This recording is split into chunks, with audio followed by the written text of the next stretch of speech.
You've been here 3 years, Lauren, and you still don't understand how this company works. I built this department. Every successful campaign has my name on it for a reason. HR already has a file on your performance reviews. They show you're not leadership material. If you keep pushing for that promotion, I'll make sure everyone knows why you don't deserve it. Pack your desk by Friday, or I'll have security do it for you. Hi, my name is Lauren Bennett. I am 28 years old. I stood in the hallway outside Richard Hale's corner office. The door cracked open just enough for the words to carry. It was the Friday before Memorial Day weekend, and most of the floor had already cleared out. I had only come back to grab a client file I had forgotten. The building was quiet except for the low hum of the air conditioning and the sound of Richard's voice on speakerphone. I didn't move. I couldn't. The second voice on the line belonged to Amanda Torres, our HR manager. She sounded bored, like she had heard this conversation before. Richard kept talking, listing every project I had led in the last 18 months and claiming the strategy as his own. Amanda laughed once, a short sound, and said something about performance documentation being ready whenever he needed it. Then Richard said the line that made my stomach drop. She's replaceable. We've got 3 juniors who can do her job for half the salary and none of the attitude. I backed away from the door before either of them could hear me. My hands were shaking so hard I almost dropped the file. I walked straight to the elevator, wrote it down alone, and sat in my car in the parking garage for 20 minutes before I could drive. The lakeside rental I had moved into 3 months earlier felt too quiet when I got home. I left the lights off and sat on the small deck overlooking the water, listening to the loons call across the lake. 3 years. I had given this company 3 years of late nights, skipped vacations and weekends spent fixing Richard's last-minute changes. I had never once pushed back in public. I had believed that if I worked hard enough and stayed quiet enough, the promotion to senior project manager would come. Now I knew it had never been on the table. The next morning in Memorial Day Saturday, I woke up early and drove to the office again. Most people were gone for the long weekend, but Richard's car was in the executive lot. I told myself I was only there to finish a presentation that was due Tuesday. In reality, I needed to see if the conversation I had overheard was real or if my mind had twisted it. I took the stairs to the 4th floor instead of the elevator. Richard's door was closed this time, but the window beside it was open a few inches, the way he liked it for the cross breeze. I could hear him on the phone again. He was talking to Amanda Torres once more. This time the conversation was about a client I had brought in 6 months earlier, a regional bank that had doubled their marketing spend because of a campaign I had designed. Richard told Amanda he was reassigning the account to one of the juniors to give them experience. Amanda asked if that was wise. Richard said Lauren will complain, but we already have enough in her file to make any complaint look like sour grapes. She won't risk it. I stayed in the stairwell until the call ended. Then I went back to my desk and opened my laptop. I started pulling every email, every shared drive folder, every version history, and that showed my name on the original strategy documents. I saved copies to a personal drive I had never used for work before. I didn't know what I was going to do with them yet. I only knew I couldn't keep pretending I didn't see it. By Sunday afternoon, the office was completely empty. I was still there cross-referencing old project timelines against the performance reviews Richard had written about me.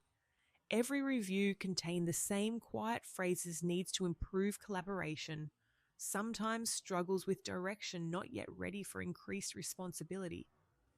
None of them mentioned the accounts I had saved or the campaigns that had exceeded target. I felt something cold settle in my chest. It wasn't anger yet. It was the slow realization that this had been happening for years, and I had been too focused on proving myself to notice the pattern. Monday morning, the Tuesday after the holiday, I walked into the weekly team meeting, like nothing had changed. Richard stood at the head of the table and announced the bank account reassignment. He looked at me when he said it, waiting for a reaction. I kept my face still.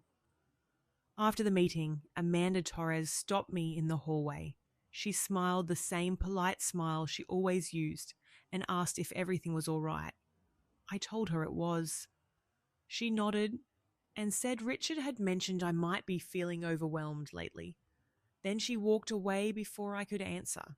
That night, I sat on my deck again and watched the sun go down over the lake. I thought about every time Richard had asked me to stay late to help with a pitch that ended up with his name on the final slide. I thought about the junior who had been hired 6 months after me and was already being groomed for the role I had been told I needed more experience to earn.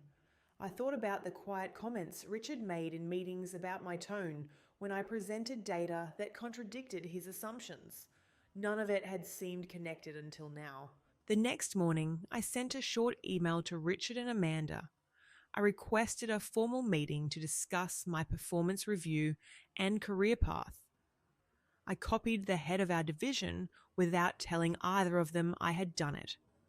Richard replied within the hour and said we could talk after the all hands on Wednesday. Amanda did not reply at all. Wednesday morning, I arrived early and printed every document I had saved over the weekend.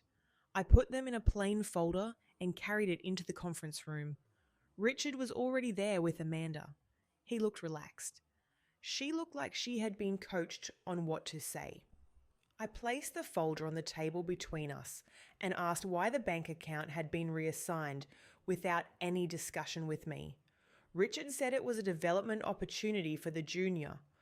I opened the folder and slid the first page across the table.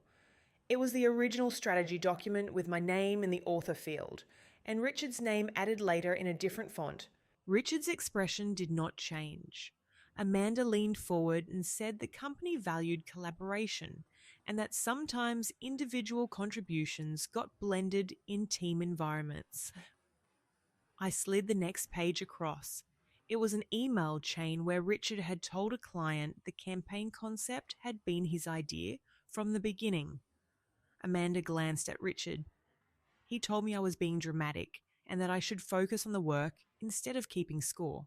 I asked if that was the same advice he had given the junior who now had my account. Richard stood up and said the meeting was over. Amanda followed him out without looking at me. I stayed in the conference room for a long time after they left. The folder was still open on the table. I knew I had just crossed a line I could not uncross. I also knew I could not go back to pretending the last 3 years had been about my performance. They had been about control. Richard had shaped every narrative about me inside this company, and Amanda had helped him document it. I had spent 3 years trying to be the person they said I needed to be, and it had never been enough because the goalposts were never real. That evening I drove home to the lakeside rental and sat on the deck until the water turned black. I did not cry. I did not feel the dramatic rush of clarity people describe in stories like this. I felt tired. I felt the quiet certainty that something had broken and could not be fixed inside that building. I opened my laptop and started updating my resume. I did not know where I would go next. I only knew I could not stay and keep swallowing the version of myself Richard had written for me. The next morning I drove back to the office, like it was any other Tuesday. I parked in the same spot, took the same elevator, and sat at the same desk. Nothing looked different. The folder with my evidence stayed in my bag. I did not open it. I answered emails, updated the project tracker, and waited to see what Richard would do next. He did not call me into his office. Instead, he sent a calendar invite for a one-on-one at 10. The subject line read, Performance Alignment. Amanda Torres was listed as an optional attendee. I accepted and kept working. At 9:55, I walked down the hall with my laptop and the folder still zipped inside my bag. Richard was already seated when I arrived. Amanda joined 2 minutes later, carrying a printed copy of my last review. Richard started by asking how I was feeling after our conversation the day before. I said I was fine. He nodded and said good, because the team needed focus right now. Then he opened a document on his screen and turned it towards me. It was a revised project list.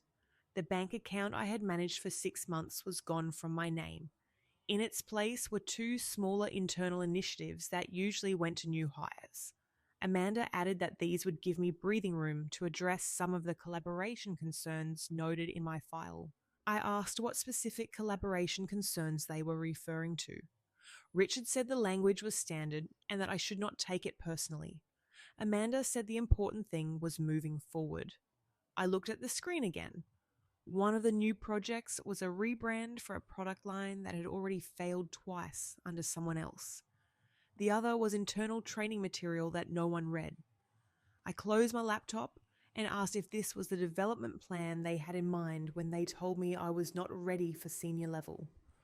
Richard smiled the same small smile he used in meetings when someone asked a question he did not want to answer. He said every role had different requirements and that sometimes people needed to prove they could handle the basics before they moved up. Amanda stood up first. She said she was available if I wanted to talk through anything. Richard stayed seated and told me to send him an updated status on the training material by end of day. I walked back to my desk without the folder. I did not open my email for the rest of the morning. At lunch, I stepped outside and called Brian Sullivan. He had been at the company 8 years longer than anyone else on our floor, except Richard. We had worked on 2 campaigns together before he moved to another team. He answered on the second ring and asked if everything was all right. I told him I had been reassigned off the bank account and given 2 low visibility projects instead. There was a pause. Then Brian said he had seen the same thing happen to 2 other people in the last 4 years. He did not name them. He said Richard liked to keep the visible accounts close, and that anyone who asked too many questions ended up with development opportunities that went nowhere. I asked why no one had said anything before. Brian said most people left quietly once they realized the pattern. The ones who stayed learned to stop asking. I thanked him and hung up. When I went back inside, Elena Vargas from the creative team was waiting at my desk. She had been on the bank campaign with me. She asked if I had heard about the reassignment. I said I had.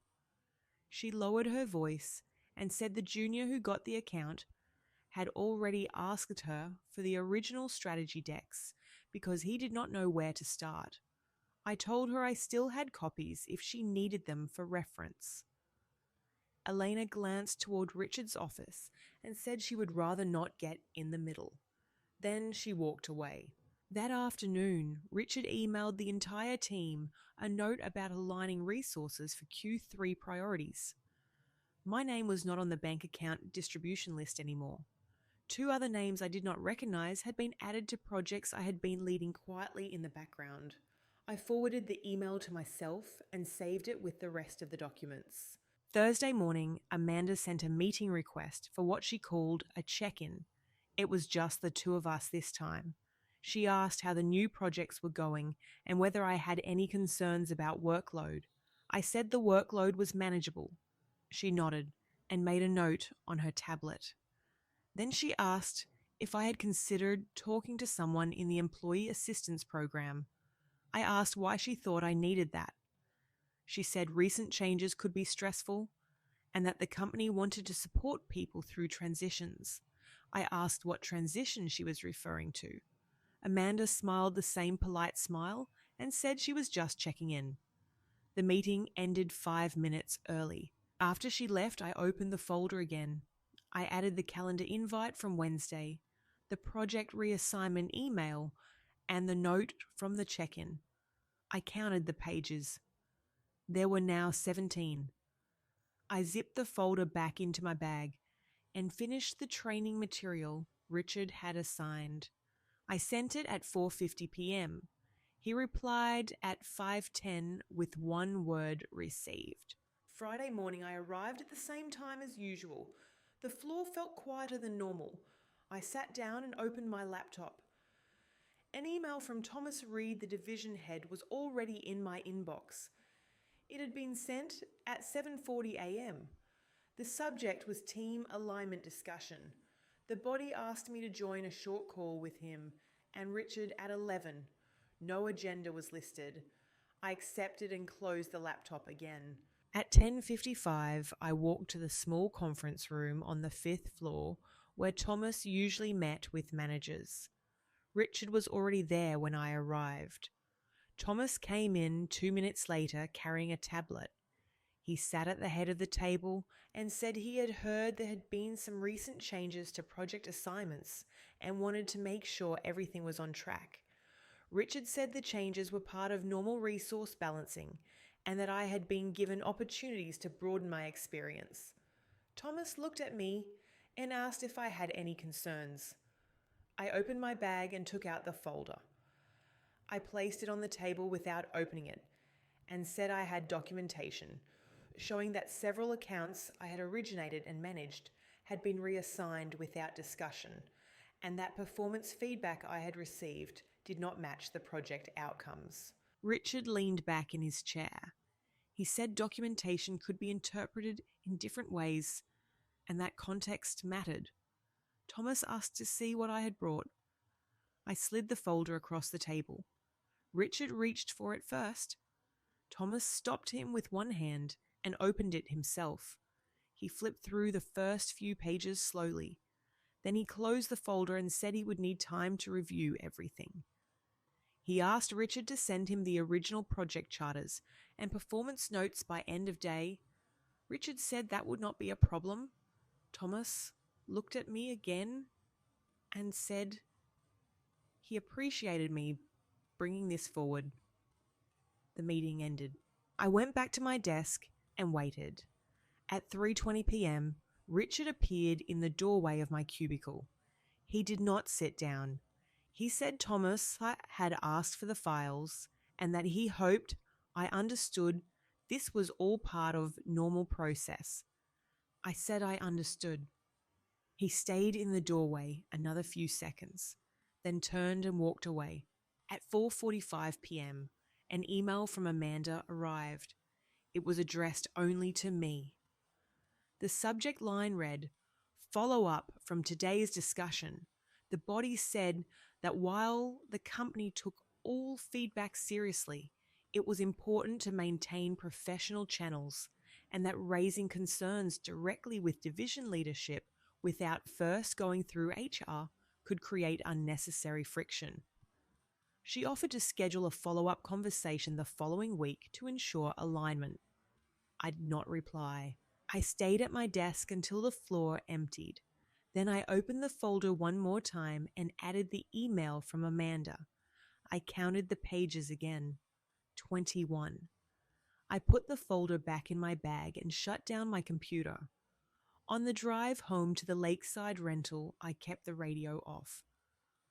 I thought about Brian's words from earlier in the week. Most people left quietly once they realized the pattern. I had not left yet. I had brought documentation to the division head. Now I was waiting to see what the company would do with it. Saturday morning, I woke up to another email from Amanda. This one was marked urgent. It said Thomas had requested a formal review meeting for Monday at 9 and that I should come prepared to discuss my recent concerns as well as my overall fit with the team's direction. She copied Richard. I read it twice, then closed the laptop and walked out onto the deck. The lake was still. I stood there for a long time without moving. Monday was 2 days away. I had the weekend to decide what I was going to say when they asked me again what I wanted. I did not open the folder again that day. I left it on the kitchen table where I could see it from the deck. Every time I walked past it, I felt the same quiet certainty I had felt on Tuesday night. Something had broken and could not be fixed inside that building. The only question left was how much more of myself I was willing to leave there before I walked away. Monday morning, I arrived at the office 20 minutes early. The folder stayed in my bag. I sat at my desk and answered the same routine emails I had answered every Monday for 3 years. At 8:55, I walked to the conference room on the 5th floor. Thomas Reed was already there with Richard and Amanda. A fourth chair had been added at the end of the table. Brian Sullivan sat in it. He did not look at me. When I entered, Thomas opened a printed copy of my folder. He said he had reviewed the documents and spoken with several people on the team. Richard interrupted to say that project reassignments were standard management practice and that my concerns reflected a misunderstanding of how the department operated. Amanda added that the company had clear processes for raising issues and that bypassing them could affect working relationships. Thomas listened without commenting. Then he turned to me and asked what outcome I was looking for. I said I wanted the performance record corrected to reflect the actual project results, and I wanted the bank account returned to my oversight until a formal transition plan was agreed. Richard laughed once a short sound without humour.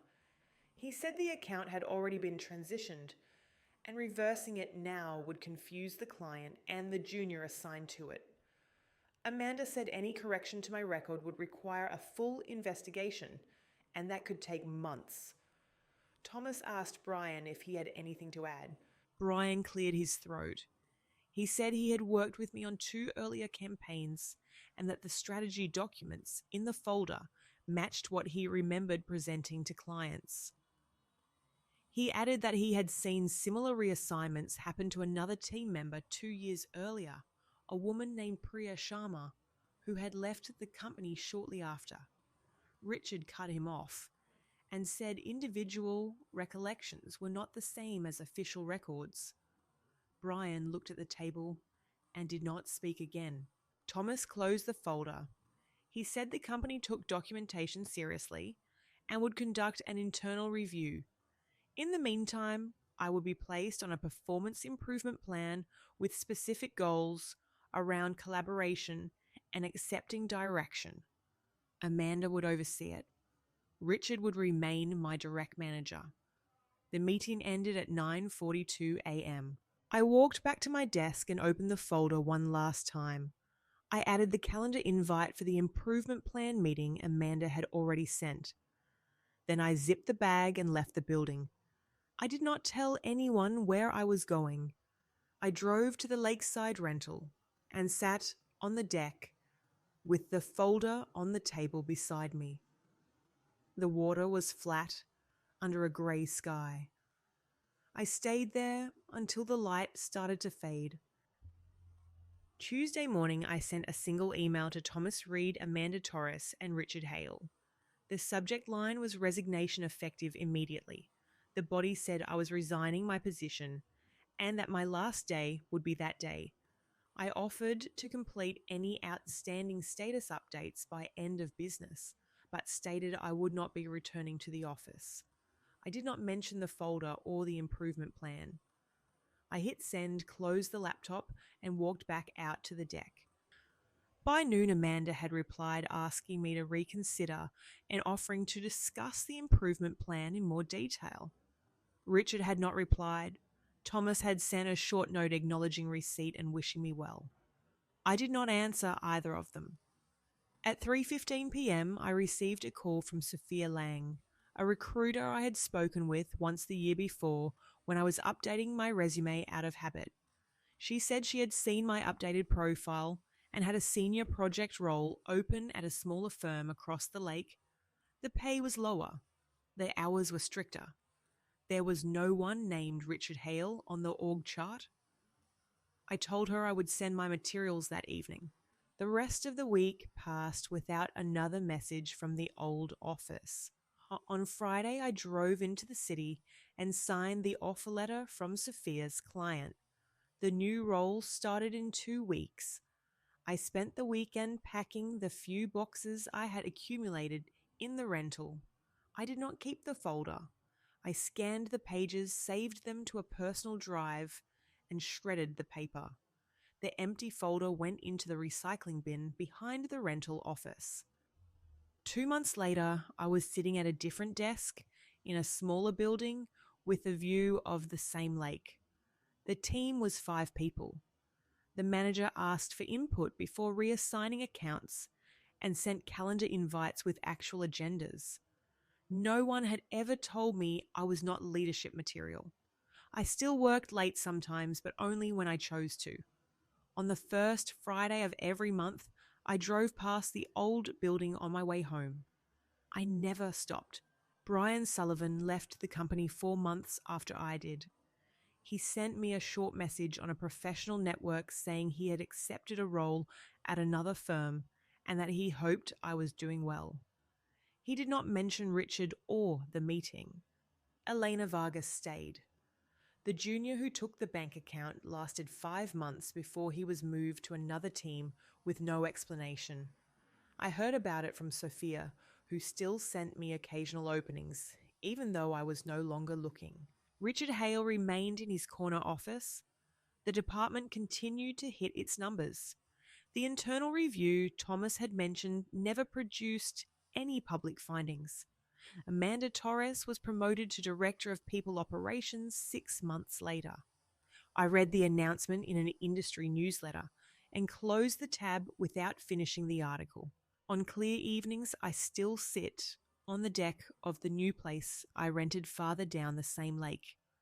The water looks the same. The loons still call.